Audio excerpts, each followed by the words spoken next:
Activité mentale, série 70. Première question.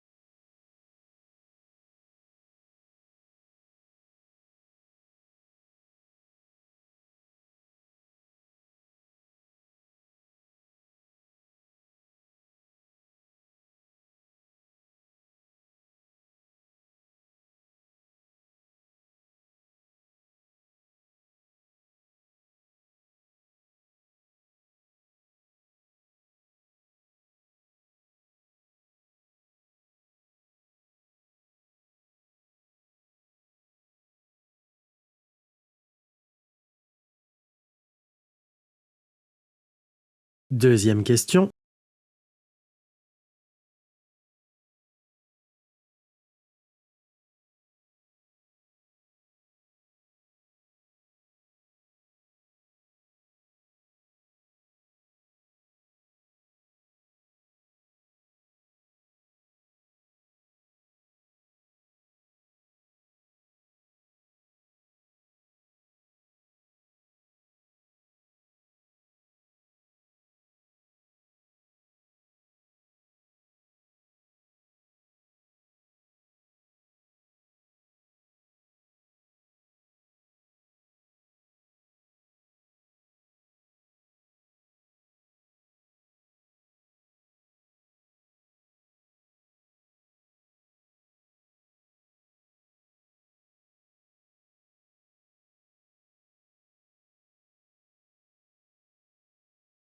Et troisième question.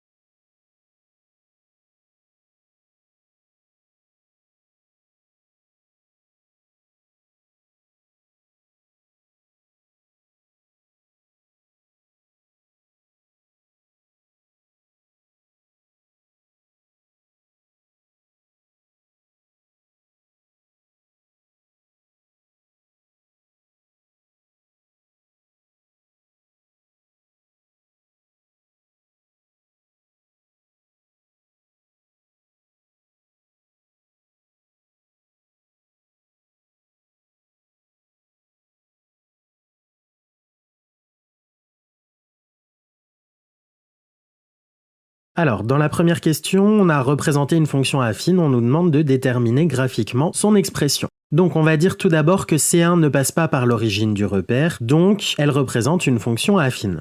On prend 2 points sur cette droite, donc j'ai pris le point A de coordonnées -2, 3 et le point B de coordonnées 2, 1. On détermine ensuite le coefficient directeur. Donc M est égal à 1 - 3 sur 2 - 2, ce qui fait -2 quarts, c'est-à-dire -1/2. Et graphiquement, on voit que la droite, elle coupe l'axe des ordonnées au point qui a pour ordonnée 2, donc l'ordonnée à l'origine, c'est 2. Ainsi, on a f1 de x qui est égal à -1/2 de x plus 2. Dans la deuxième question, on a représenté une fonction affine, on nous demande de déterminer son expression graphiquement. Donc on peut dire que C2, elle passe par l'origine du repère, donc elle représente en fait une fonction linéaire qui va être de la forme mx. Donc pour déterminer le coefficient directeur, je prends de nouveau 2 points A et B sur cette droite, donc le point A de coordonnées 0, 0 et le point B de coordonnées 1, 3. M est égal à 3 - 0 sur 1 - 0, ce qui nous donne 3 sur 1, c'est-à-dire 3. Et donc f2 de x, c'est 3x. Et enfin, troisième question, on a à nouveau représenté une fonction affine et on nous demande de déterminer son expression graphiquement. Donc ici, C3 est parallèle à l'axe des abscisses, donc elle représente une fonction constante.